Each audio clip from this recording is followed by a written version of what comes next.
Hello दोस्तों, मैं हरकिरत सिंह आज आपके लिए प्रोजेक्टर के माध्यम से क्लास लेकर के आए हैं और आप इसको अच्छे तरीके से देखेंगे, समझेंगे। जो मैं आपको क्लास में कहा करता था कि इमेज करके देखो, आज वो इमेज ही आपके सामने लेकर के आएंगे। ठीक है, तो चलिए देखते हैं, क्लास को आगे बढ़ाते हैं। आज हमारे पास में है राजस्थान की ज्योग्राफी, राजस्थान का सामान्य परिचय। टॉपिक रहेगा राजस्थान का सामान्य परिचय, हम देखेंगे फिलहाल। और शुरू करते हैं। सबसे पहले हम देखते हैं अक्षांश व देशांतर रेखाएं, यानी हम विश्व की बात करते हैं सबसे पहले कि विश्व के अंदर भारत की स्थिति क्या रहेगी। तो चलिए देखें, सबसे पहले हम देख लेते हैं। हमारे पास में 7 महाद्वीप हैं: एशिया, अफ्रीका, उत्तरी अमेरिका, दक्षिणी अमेरिका, उसके बाद में अंटार्कटिका, यूरोप और ऑस्ट्रेलिया। इस प्रकार से ये 7 महाद्वीप हो चुके हैं, 7 कॉन्टिनेंट हो चुके हैं। उसके बाद हम देखते हैं, ये हमारे पास में रेखाएं जो आ चुकी हैं, ये हमारे पास में बीच वाली भूमध्य रेखा है जो कि 0 डिग्री अक्षांश है। 0 डिग्री अक्षांश, पूर्व से पश्चिम खींची गई काल्पनिक रेखाएं अक्षांश कहलाती हैं और उत्तर से दक्षिण खींची गई देशांतर कहलाती हैं।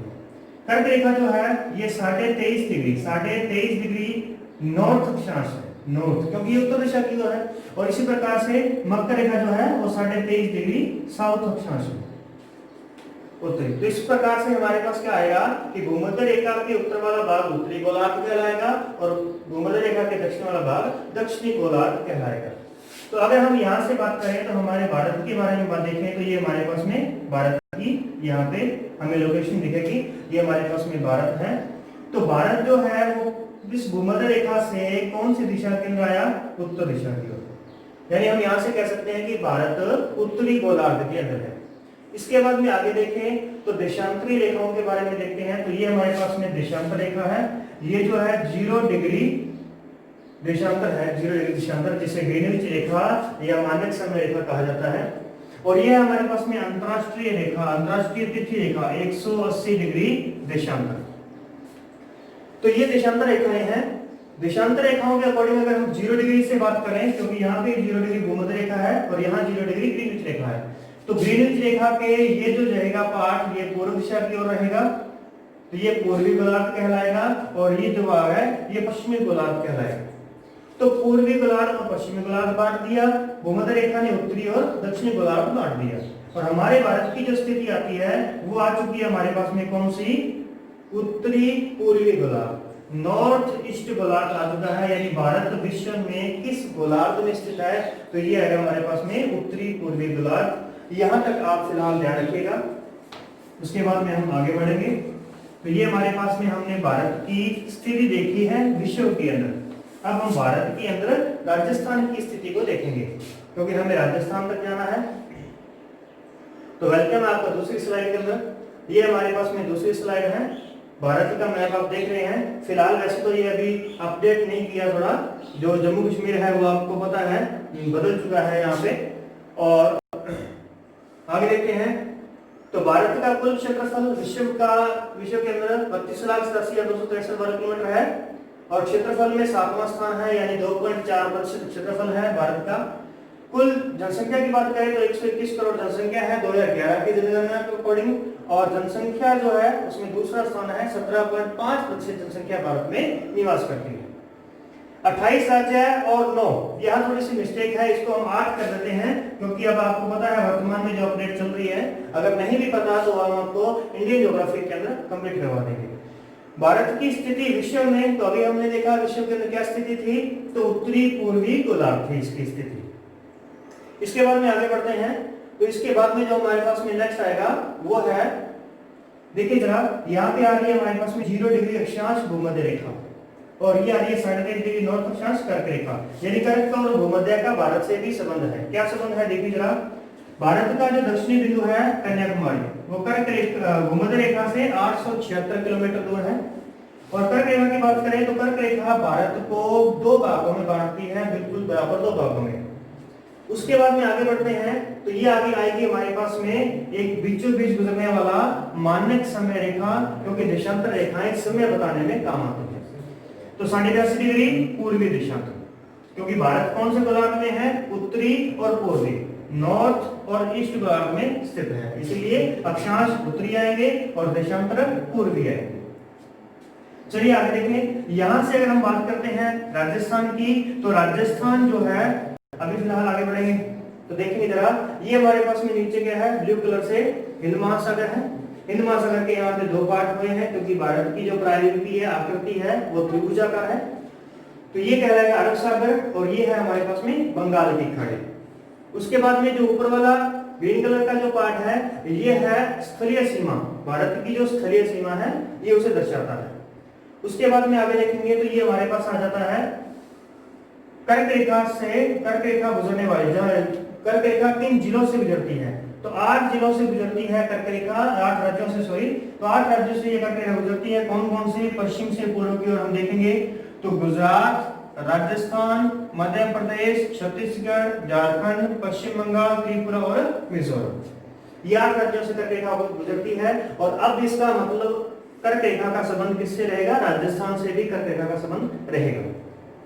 तो हम देखते हैं राजस्थान की स्थिति विश्व में, तो विश्व में राजस्थान की क्या स्थिति रहेगी, जो भारत की स्थिति है वही स्थिति राजस्थान की रहेगी, तो यानी उत्तरी पूर्वी गोलार्ध रहेगी। राजस्थान की स्थिति भारत में अगर हम देखें तो भारत में कहलाएगी उत्तरी पश्चिमी क्षेत्र, क्योंकि यहां से हम डिवाइड करते हैं इसको दो भागों में, तो इसको ऊपर वाला भाग उत्तरी कहलाएगा, और यहां से हम डिवाइड करते हैं इसको दो भागों में, तो इस साइड पूर्व कहलाएगा, और ये होगा हमारे पास में पश्चिमी, तो ये आ जाएगा हमारे पास में उत्तरी पश्चिमी क्षेत्र, यहाँ पे राजस्थान स्थित है। तो हम राजस्थान की स्थिति देख चुके हैं। भारत के अंदर कौन सी स्थिति है हमारे पास में, उत्तरी पश्चिमी, और विश्व में कौन सी कहलाएगी, उत्तरी पूर्वी कहलाएगी। आगे बढ़ते हैं, देखिए जरा राजस्थान की अक्षांशीय व देशांतरीय स्थिति, अक्षांशीय व देशांतरीय स्थिति, या इसको विस्तार भी लिखा जाता है कहीं पे भी, ध्यान रखिएगा। हम फिलहाल इसको स्थिति कहते हैं क्योंकि ये स्थित है, अक्षांश और देशांतरों के बीच में स्थित होता है, इसीलिए। तो बात करते हैं, ये हमारे पास में आ चुकी है कर्क रेखा। कर्क रेखा के बारे में आपको मैंने बताया था 23.5 डिग्री जो नॉर्थ अक्षांश है। तो ये राजस्थान के दो जिलों से होकर के गुजरती है, एक बांसवाड़ा और दूसरा डूंगरपुर। बांसवाड़ा और डूंगरपुर दो जिलों से होकर के गुजरती है। 26 किलोमीटर इसकी लंबाई है राजस्थान के अंदर। उसके बाद में हम देख रहे थे अक्षांशीय देशांतरीय स्थिति, तो स्थिति क्या रहेगी हमारे पास में, तो जो राजस्थान का अक्षांशीय स्थिति जो शुरू होती है वो होती है यहाँ दक्षिण से 23 डिग्री 3 मिनट, 23 डिग्री 3 मिनट से अक्षांशीय स्थिति शुरू होती है, और 30 डिग्री 12 मिनट तक ये इसकी स्थिति जो है अक्षांशीय स्थिति कहलाएगी। 30 डिग्री 12 मिनट उत्तरी अक्षांश, ध्यान रखिएगा। इसी प्रकार हम देखते हैं आगे, तो हमारे पास देशांतर जो रहेंगे वो कौन से हैं, 69 डिग्री 30 मिनट पूर्वी, 69 डिग्री 30 मिनट पूर्वी देशांतर से लेकर के 78 डिग्री 17 मिनट पूर्वी देशांतर के मध्य ये राजस्थान की स्थिति है। क्लियर, याद रखिएगा आप इसको। आगे बढ़ते हैं, इसके बाद में आता है हमारे पास में राजस्थान का विस्तार। तो राजस्थान के विस्तार की बात करें तो ये देख सकते हैं हम यहाँ पे राजस्थान का क्या विस्तार रहेगा। तो चलिए देखें, सबसे पहले हम आपको देखते हैं उत्तरी बिंदु, राजस्थान का उत्तरी बिंदु। उत्तरी बिंदु है कोणा गांव, श्रीगंगानगर में है, और राजस्थान का दक्षिणी बिंदु जो है वो बोरकुंड गांव है, बांसवाड़ा। बै से बांसवाड़ा, बै से बोरकुंड, और ऊपर कोणा गांव, श्रीगंगानगर। इधर देखें तो पूर्वी गांव है हमारे पास में सिलोन, सिलोन गांव है, और पश्चिमी गांव जो है वो है कटरा, जैसलमेर में। जैसलमेर में पश्चिमी गांव कटरा और सिलोन गांव धौलपुर के अंदर। इसके बाद में आगे देखते हैं, तो इसके बाद आगे आएगी हमारे पास में उत्तरी दक्षिणी लंबाई या चौड़ाई। ठीक है, उत्तर से दक्षिण जो है इसकी चौड़ाई कितनी है, 826 किलोमीटर है, और पूर्व से पश्चिम जो इसकी लंबाई है वो 869 किलोमीटर, 869। तो यानी 869 और 826 दोनों में डिफरेंस कितने का रहेगा, 43 किलोमीटर का डिफरेंस रहेगा। और ये 43 किलोमीटर यहाँ मैंने फोकस किया है, इस बात को आप ध्यान रखिएगा, क्योंकि ये भी पूछा जा सकता है कि राजस्थान की उत्तरी दक्षिणी और पूर्वी पश्चिमी लंबाई चौड़ाई में आपस में कितना फर्क है।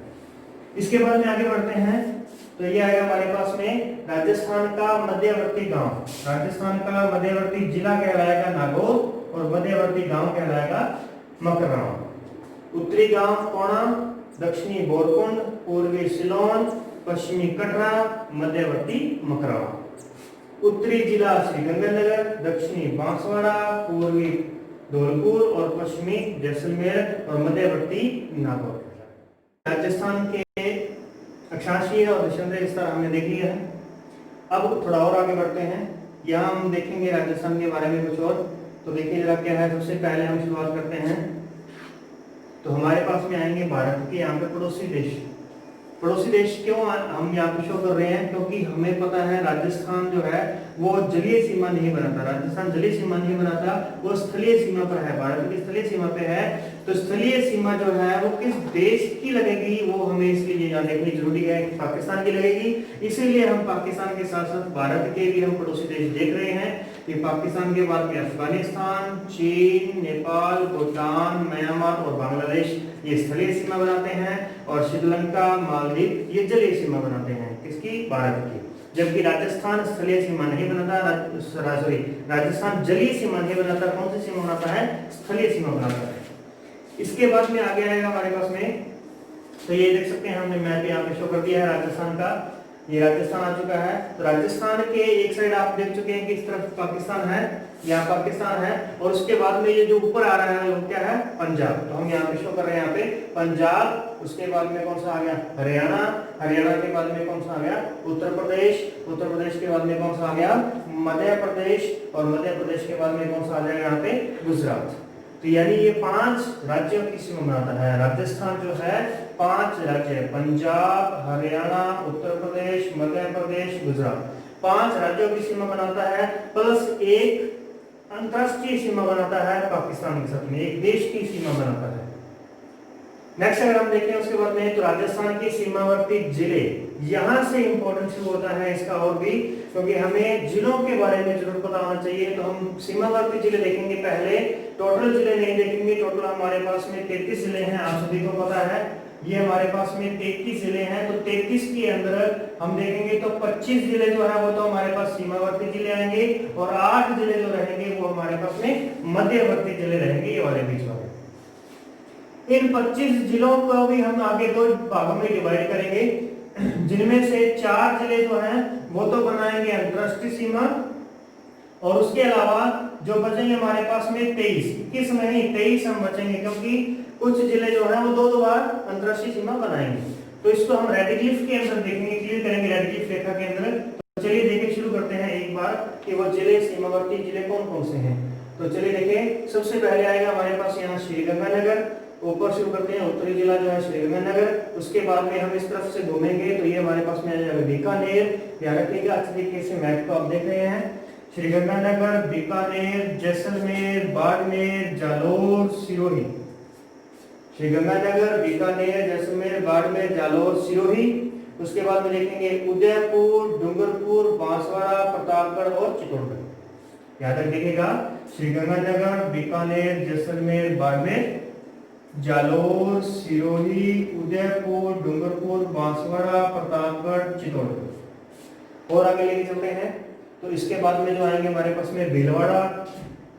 भीलवाड़ा के बाद में यही आप देख लेना है, थोड़ा सा यहाँ पे ध्यान दो आप। चित्तौड़गढ़ के बाद में ये जो पार्ट है ये भी चित्तौड़गढ़ का ही हिस्सा है। ये जो भाग है ये ही चित्तौड़गढ़ का ही हिस्सा है। और ये जो एक्स्ट्रा अलग से दिखाया जा रहा है ये जो है ये गांधी सागर बांध है, जो चंबल नदी पर बना हुआ है, वो यहाँ पे दिखाया जा रहा है। इसके बाद में आगे देखते हैं तो भीलवाड़ा, हम बात यहाँ पे कर रहे थे चित्तौड़गढ़ के बाद में भीलवाड़ा। उसके बाद में जो आएगा जिला वो कौन सा आएगा? पहले कोटा आएगा। भीलवाड़ा के बाद में कोटा, झालावाड़, बारां, फिर कोटा। कोटा, झालावाड़, बारां और फिर कोटा हो जाएगा। उसके बाद में सवाई माधोपुर, करौली, धौलपुर। यहाँ तक एक बार रिपीट करेंगे, देखिए जरा। श्रीगंगानगर, बीकानेर, जैसलमेर, बाड़मेर 4, जालोर, सिरोही, उदयपुर, डूंगरपुर 8, बांसवाड़ा, प्रतापगढ़, चित्तौड़गढ़, भीलवाड़ा 12। उसके बाद में कोटा, झालावाड़, बारां और सवाई माधोपुर, यहाँ तक हो चुके हैं 16 जिले हमारे पास में। करौली, धौलपुर, भरतपुर और अलवर, ये हो गए हमारे पास में 20।